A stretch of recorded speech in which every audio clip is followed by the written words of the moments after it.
Nach 60 Jahren gibt es eine Gefahr, die viele Menschen ignorieren. Ein stiller, unsichtbarer Feind, der jedes Jahr Millionen Menschen auf der Welt trifft, und vielleicht lauert er gerade jetzt, in diesem Moment, auch in Ihnen. Ich spreche von Bluthochdruck. Man nennt ihn nicht ohne Grund den stillen Killer. Warum? Weil er sich langsam, leise und völlig schmerzlos entwickelt. Er ist wie ein Raubtier, das sich im hohen Gras versteckt und geduldig wartet. Bis zu dem Tag, an dem es zu spät ist. Stellen Sie sich vor, Ihr Herz ist eine Pumpe.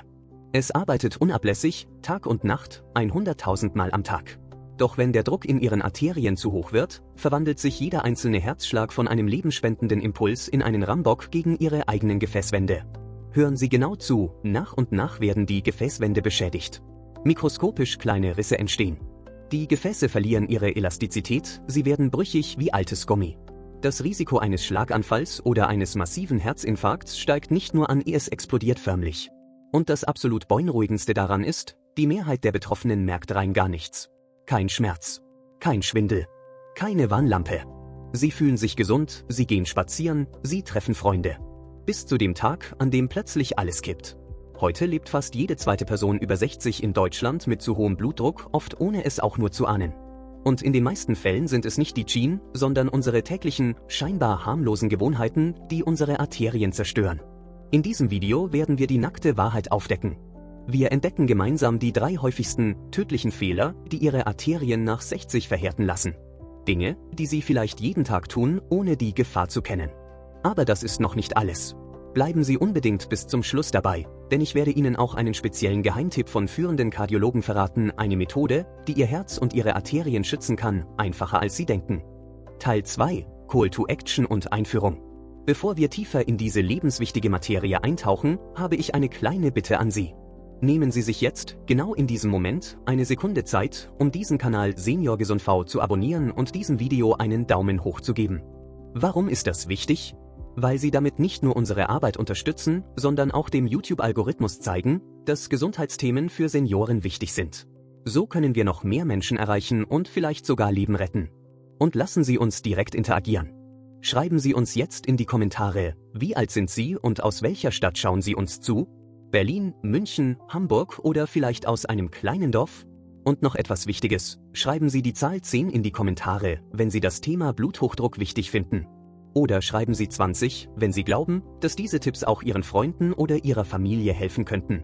Ihre Teilnahme hilft uns enorm, diese Gemeinschaft zu stärken. Vielen Dank dafür. Lassen Sie uns nun beginnen. Hypertonie, oder wie wir es im Volksmund nennen, Bluthochdruck, ist ein stilles Leiden. Laut der Deutschen Hochdruckliga sind Millionen betroffen. Aber was passiert da eigentlich physikalisch in Ihrem Körper? Der Blutdruck entspricht der Kraft, mit der das Blut gegen die Wände Ihrer Arterien drückt. Ist er normal, zirkuliert das Blut wie ein ruhiger Fluss. Die Gefäße bleiben elastisch, das Herz arbeitet effizient und ohne große Mühe. Aber wenn der Druck dauerhaft zu hoch ist, muss das Herz gegen einen enormen Widerstand anpumpen. Stellen Sie sich vor, Sie müssten Wasser durch einen Gartenschlauch pumpen, den jemand zuhält. Der Druck steigt, das Material leidet. Mit den Jahren werden die Arterienwände dicker, härter und fragiler. Um Ihnen eine Vorstellung zu geben, ein idealer Blutdruck liegt bei etwa 120 zu 80 mm Quecksilbersäule. Zwischen 130 zu 85 und 140 zu 90 spricht man bereits von einer Vorstufe, der sogenannten Prähypertonie. Alles darüber ist Alarmstufe Rot. Und glauben Sie mir, dieses Risiko ist nicht nur eine abstrakte Zahl auf einem digitalen Display. Es ist eine reale Gefahr für Ihre 3 wichtigsten Organe, Herz, Gehirn und Nieren. Unkontrollierter Bluthochdruck schädigt die Innenwände der Gefäße. An diesen kleinen Verletzungen lagert sich Cholesterin ab, das nennt man Plaque. Der Durchmesser der Ader wird enger. Das Ergebnis? Schlaganfälle, wenn eine Arterie im Gehirn verstopft oder platzt. Herzinfarkte, wenn der Herzmuskel nicht mehr genug Sauerstoff bekommt. Oder Nierenversagen, da die feinen Filter der Nieren extrem empfindlich auf Druck reagieren. Das Beängstigende ist, man fühlt sich wohl. Man merkt nichts. Und doch werden die Arterien jeden Tag, Stunde um Stunde, weiter beschädigt. Deshalb ist Bluthochdruck eine der häufigsten Todesursachen nach 60. Aber, und das ist die gute Nachricht, er ist auch eine der am einfachsten zu vermeidenden Ursachen. Kommen wir nun zum ersten großen Fehler. Ein Fehler, den Millionen Deutsche jeden Tag machen, oft völlig unbewusst. Teil 3, Fehler NR.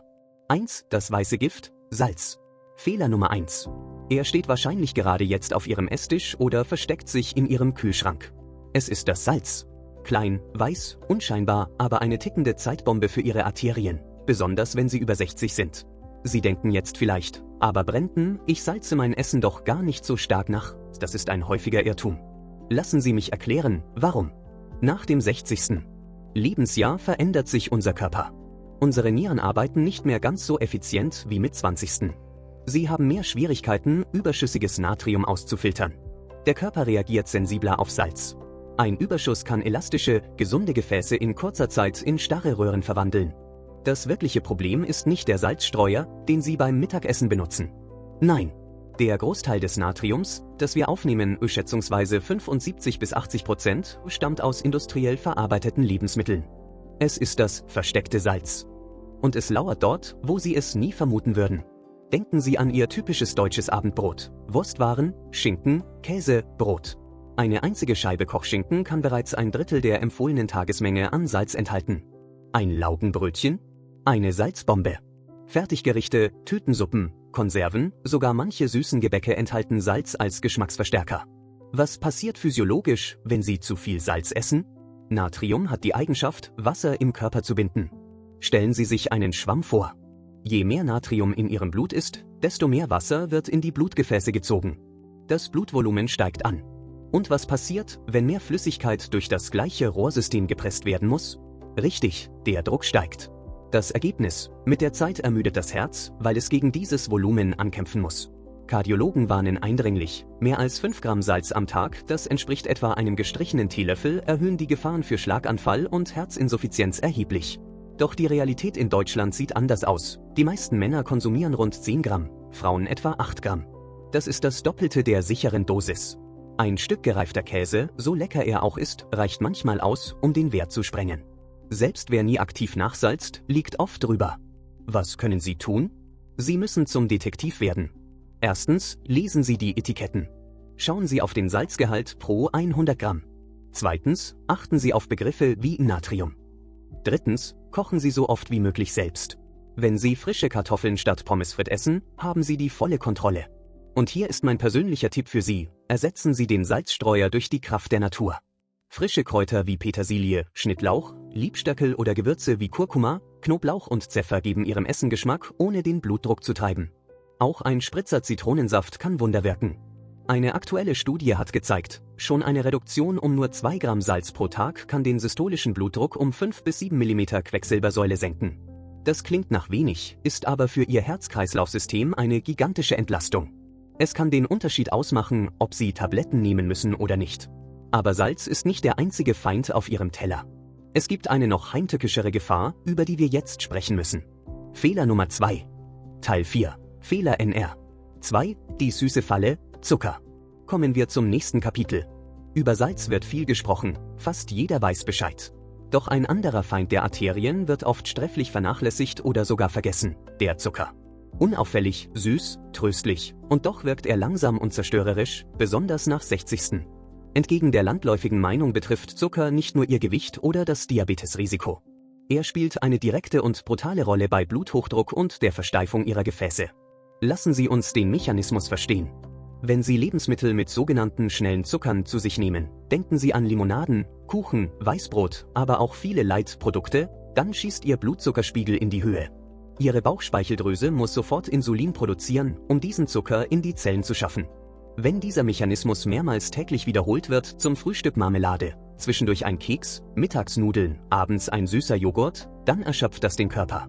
Ein chronisch hoher Insulinspiegel stimuliert das sympathische Nervensystem. Das führt dazu, dass sich Ihre Blutgefäße zusammenziehen und der Herzschlag beschleunigt wird. Zusätzlich fördert Zucker eine chronische, stille Entzündung in den Gefäßwänden.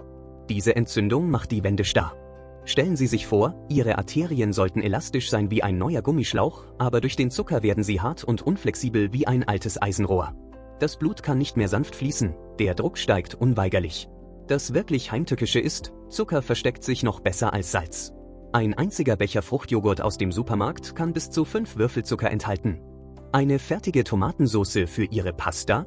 Oft voller Zucker, um die Säure der Tomaten auszugleichen. Krautsalat aus der Plastikdose? Zuckerbombe. Manche Vitamindrinks oder Gesundheitssäfte enthalten mehr als 25 Gramm Zucker pro Flasche. Das ist bereits die von der Weltgesundheitsorganisation empfohlene Tageshöchstmenge für einen Erwachsenen.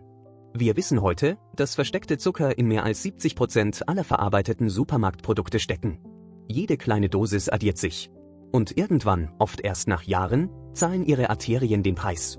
Eine neue Studie, die kürzlich veröffentlicht wurde, zeigt schockierende Zahlen. Zu hoher Zuckerkonsum erhöht das Bluthochdruckrisiko bei über 60-Jährigen um fast 23%. Und wenn Zucker und Salz zusammenkommen, was bei Fastfood- und Fertiggerichten fast immer der Fall ist, dann verstärken sich diese tödlichen Effekte gegenseitig. Glücklicherweise können Sie die Kontrolle zurückgewinnen. Hier ist der Plan. Erster meiden Sie Produkte, die mehr als 5 Gramm Zucker pro 100 Gramm enthalten. Zweiter bevorzugen Sie ganze Früchte statt Fruchtsäfte. Warum? Weil die Ballaststoffe in der Frucht verhindern, dass der Zucker zu schnell ins Blut schießt. Dritter ersetzen Sie industrielle Kekse durch eine Handvoll Nüsse oder Mandeln.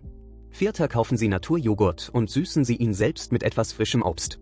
Es ist nicht schwer, aber Sie müssen wachsam sein. Doch Ernährung ist nur die halbe Miete. Es gibt eine weitere, vielleicht noch gefährlichere Gewohnheit, die viele Menschen ab 60 teilen. Eine Gewohnheit des Nichttuns. Teil 5. Fehler NR. 3. Der Rost des Lebens, Inaktivität. Fehler Nummer 3. Er hat nichts damit zu tun, was Sie essen, sondern damit, was Sie nicht tun. Bewegungsmangel. Nach 60 denken viele Senioren, ich habe mein Leben lang gearbeitet, jetzt habe ich mir Ruhe verdient. Oder, mein Herz ist alt, ich muss es schonen. Das ist ein fataler Irrtum. Tatsächlich ist genau das Gegenteil der Fall. Ruhe lässt das Herz nicht erholen, Ruhe lässt es rosten. Der menschliche Körper ist eine Bewegungsmaschine. Er wurde nicht dafür gebaut, 10 Stunden am Tag auf dem Sofa oder im Sessel zu sitzen. Wenn wir stundenlang sitzen, verlangsamt sich alles. Erstens, der Blutfluss wird träge. Das erhöht das Risiko, dass sich Plaque an den Gefäßwänden festsetzt. Zweitens, Ihre Muskeln bauen ab. Weniger Muskelmasse bedeutet, dass Ihr Körperzucker schlechter verarbeitet, was wiederum die Insulinresistenz fördert. Drittens, die Blutgefäße verlernen ihre Fähigkeit, sich bei Bedarf zu weiten und zu verengen. Sie werden steif. Eine aktuelle Studie zeigt, dass aktive Senioren ein bis zu 30% geringeres Risiko haben, einen schweren Bluthochdruck zu entwickeln. Und jetzt kommt das Beste, Sie müssen dafür keinen Marathon laufen und auch nicht ins Fitnessstudio gehen, um Gewichte zu stemmen wie Arnold Schwarzenegger. Einfache, aber konsequente Gewohnheiten reichen völlig aus. Kardiologen empfehlen die 30-Minuten-Regel. Gehen Sie jeden Tag, wirklich jeden Tag, 30 Minuten spazieren. Ein strammer Spaziergang, bei dem Sie leicht außer Atem kommen, aber sich noch unterhalten können, ist das perfekte Medikament.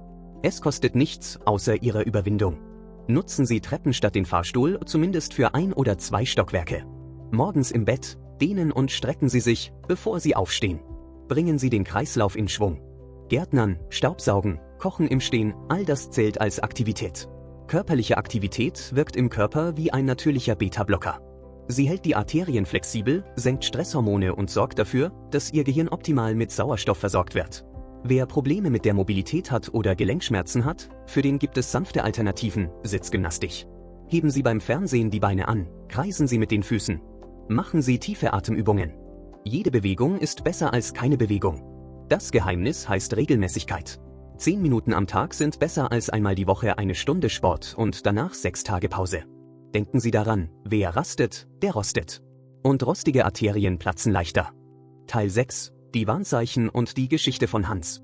Bevor wir zu meinem Geheimtipp kommen, lassen Sie uns kurz über Warnsignale sprechen. Auch wenn Bluthochdruck oft still ist, sendet der Körper manchmal Notsignale. Nach 60 dürfen Sie diese niemals ignorieren. Erster ungewöhnliche Kopfschmerzen, besonders morgens am Hinterkopf. Ein pochender Druck. Zweiter Schwindel, wenn Sie aufstehen und sich alles dreht oder Sie kurz das Gleichgewicht verlieren. Dritte Sehstörungen, verschwommenes Sehen, als ob Sie durch Milchglas schauen. Das deutet darauf hin, dass der hohe Druck die feinen Gefäße in Ihren Augen schädigt. Vierter Nasenbluten, häufiges, grundloses Nasenbluten kann ein Ventil sein, das Ihr Körper öffnet. Fünfte Kurzatmigkeit, wenn Sie beim Treppensteigen plötzlich viel schneller außer Atem sind als früher. Lassen Sie mich Ihnen von Hans-Jürgen erzählen. Hans war 65 Jahre alt. Ein typischer deutscher Rentner. Er hielt sich für gesund. Ach, mir fehlt nichts, sagte er immer. Sein Alltag? Morgens Brötchen mit Wurst, mittags deftige Hausmannskost, abends Fernsehen mit ein paar Salzstangen. Er rauchte nicht, trank kaum Alkohol. Er dachte, er sei sicher. Eines Abends, während der Tagesschau, spürte er einen seltsamen Druck in der Brust und ihm wurde schwarz vor Augen. Seine Frau reagierte geistesgegenwärtig und rief den Notarzt. Die Diagnose im Krankenhaus war ein Schock, hypertensive Krise. Sein Blutdruck lag bei 220/120. Er stand kurz vor einem massiven Schlaganfall. Hans hatte Glück. Er überlebte ohne bleibende Schäden. Aber dieser Tag war sein Weckruf. Unter ärztlicher Aufsicht änderte er sein Leben. Er reduzierte das Salz, verbannte Zuckerbomben und, das war das Wichtigste, er kaufte sich einen Hund. Warum? Weil der Hund ihn zwang, jeden Tag 3-mal rauszugehen. Nach 6 Monaten waren seine Werte stabil. Er brauchte weniger Medikamente, er hatte mehr Energie und fühlte sich 10 Jahre jünger. Hans sagt heute, nicht die Angst hat mich gerettet, sondern die Einsicht. Warten Sie nicht auf den Notarztwagen wie Hans. Handeln Sie vorher. Teil 7, der Geheimtipp und Abschluss. Und nun, wie versprochen, der Geheimtipp der Kardiologen, um ihre Arterien geschmeidig zu halten. Es ist eine Kombination aus 2 Nährstoffen, Kalium und Omega-3. Kalium ist der natürliche Gegenspieler von Salz. Es hilft den Nieren, das Salz auszuscheiden und entspannt die Gefäßwände. Essen Sie mehr Bananen, Kartoffeln, Spinat und Avocados. Und Omega-3? Es wirkt wie Öl für Ihre Gelenke und Arterien. Es reduziert Entzündungen. Essen Sie Walnüsse, Leinsamen oder fetten Fisch wie Hering und Makrele. Wenn Sie diese Lebensmittel in Ihren Alltag integrieren, Salz und Zucker reduzieren und sich jeden Tag 30 Minuten bewegen, geben Sie Ihrem Körper die Chance, sich selbst zu heilen. Bluthochdruck ist kein Schicksal. Es ist kein Urteil. Sie haben das Steuer in der Hand. Helfen Sie uns jetzt noch einmal, Ihre Bedürfnisse zu verstehen. Schreiben Sie eine Zahl in die Kommentare. Schreiben Sie 1, wenn Sie glauben, dass diese Informationen Leben retten können. Schreiben Sie 2, wenn Sie diese Fehler vielleicht selbst schon gemacht haben. Schreiben Sie 3, wenn Sie heute etwas Neues gelernt haben. Vergessen Sie nicht, das Video zu liken und den Kanal zu abonnieren. Teilen Sie dieses Video mit Freunden über WhatsApp oder Facebook, es könnte wichtig für Sie sein. Danke fürs Zuschauen. Bleiben Sie gesund, passen Sie auf Ihr Herz auf und wir sehen uns im nächsten Video.